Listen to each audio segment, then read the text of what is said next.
Hello friends, எப்படி இருக்கீங்க? நல்லா இருக்கீங்களா? இன்றைக்கி வந்து சூப்பரான ஒரு லஞ்ச் ரெசிபி தாங்க பார்க்க போகிறோம். Mushroom fried rice with cucumber ரைட்டா தாங்க பார்க்க போகிறோம். மதியானம் லஞ்ச் பாக்ஸ்க்கு வந்து உங்கள் ஹஸ்பண்ட்ஸ்க்கு, சில்ட்ரன்ஸ்க்குலாம் வந்து கண்டிப்பாக செஞ்சு கொடுத்தீங்கன்னா மிச்சம் வைக்காமல் செஞ்சு கொண்டு வருவாங்க. ப்ளஸ் இதில் அதிகமான நியூட்ரிஷன் இருக்குது. வாங்க ஃபஸ்ட்டு வந்து மஷ்ரூம் ஃப்ரைட் ரைஸ் எப்படி செய்யலாம்னு பார்க்கலாம்.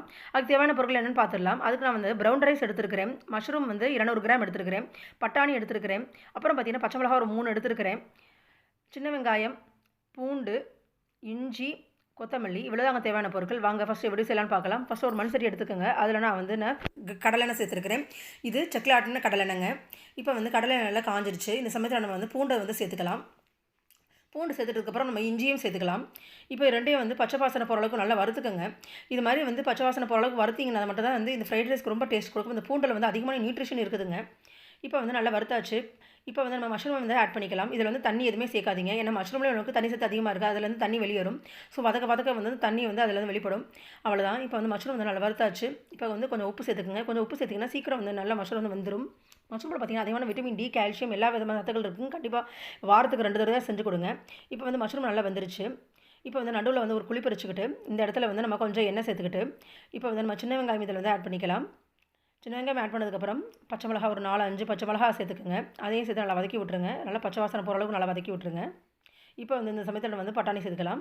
அதையும் சேர்த்து நல்லா வதக்கி விட்ருங்க. பட்டாணி, மஷ்ரூம் இதெல்லாம் வந்து அதிகமான புரதச்சத்து இருக்குதுங்க. இப்போ வந்து தேவையான அளவு மிளகுத்தூள் சேர்த்துக்குங்க. கொஞ்சம் சோயா சாஸ் சேர்த்துக்குங்க. இதையும் சேர்த்து நல்லா வதக்கி விட்ருங்க. இந்த சோயா சாஸ் ஏன் சேர்க்குறோன்னா அந்த ஃப்ரைட் ரைஸ்க்கான ஒரு டேஸ்ட்டு வந்து இந்த சோயா சாஸ் மூலமாக கொடுக்கப்படும். சோயா சாஸ் ஒரு ஸ்பூன் அளவுக்கு சேர்த்தா போதும், இல்லைனாலும் பரவாயில்ல.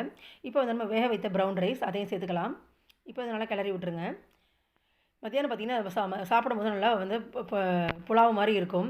நீங்கள் வந்து ஃப்ரைட் ரைஸ்னே சொல்ல முடியாது, அவ்வளோ டேஸ்ட்டாக இருக்கும். கறி சாப்பாடு மாதிரி தான் இருக்கும். இது இப்போ வந்து கொத்தமல்லி தூவி விட்டுறலாம். இப்போ சூப்பரான மஷ்ரூம் ஃப்ரைட் ரைஸ் ரெடி ஆயிடுச்சு. இப்போ மஷ்ரூம் ஃப்ரைட் ரைஸை ஒரு பவுலுக்கு வந்து சர்வ் பண்ணிக்கலாம். இதில் வந்து அதிகப்படியான விட்டமின் டி, கால்சியம், புரத சத்து எல்லா விதமான சத்துக்களுக்கு இருக்குது. கண்டிப்பாக வந்து மதியானம் லஞ்சுக்கு வந்து இது மாதிரி செஞ்சு கொடுத்தீங்கன்னா அப்படியே ஃப்ரைட் ரைஸ் வந்து அப்படியே சூப்பராக இருக்கும். இதுக்கு சூப்பரான காம்பினேஷன் குக்கும்பர் ரைட்டா எப்படி செய்யலாம்னு பார்க்கலாம். குக்கும்பர் ரைட்டாக்கு தேவையான பொருட்கள் என்னென்னு பார்த்துடலாம். குக்கும்பரில் பார்த்திங்கன்னா அதிகமான ஃபைபர்ஸ் இருக்குது. இப்போ வந்து குக்கும்பரை வந்து இது மாதிரி வந்து நல்லா துருவி எடுத்துக்கோங்க. குக்கும்பர் இதில் பார்த்திங்கன்னா விட்டமின் கேங்கிற சத்து அதிகமாக இருக்குங்க. ப்ளஸ் ஜிங்க் இருக்குது. இதில் வந்து ஃபைபர்ஸ் இருக்குது. கண்டிப்பாக வந்து உங்களுடைய உணவில் சேர்த்துக்கோங்க. இப்போ வந்து நம்ம குக்கும்பர் துருவி வச்சாச்சு. கொத்தமல்லி தூள், ஒரு ஸ்பூன் உப்பு, ஒரு ஸ்பூன் மிளகுத்தூள், தயிர் இதுதான் தேவையான பொருட்கள். வாங்க எப்படி செய்யலாம்னு பார்க்கலாம். இப்போ ஒரு பவுல் எடுத்துக்கோங்க. இதில் நான் ஒரு கப் அளவுக்கு நம்ம தயிர் சேர்த்துக்கலாம்.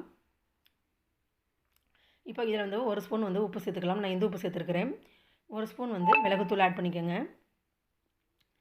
அவ்வளோதான். இப்போ வந்து நம்ம குக்கும்பர் துருவி வச்ச குக்கும்பர் இதையும் நம்ம சேர்த்துக்கலாம். இப்போ குக்கும்பர், தயிர் எல்லாத்தையும் வந்து நல்லா கலந்து விட்ருங்க. நீங்கள் குக்கும்பர் இது மாதிரி துருவியும் போடலாம், சின்ன சின்ன பீஸா வந்து கட் பண்ணியும் போடலாம். இதில் வந்து கேரட்டு, வெங்காயம் இது வேணால் போடலாம். ஸோ மதியானம் வந்து இது மாதிரி பிரியாணிக்கெலாம் வந்து ரொம்ப காம்பினேஷனாக சூப்பராக இருக்கும்.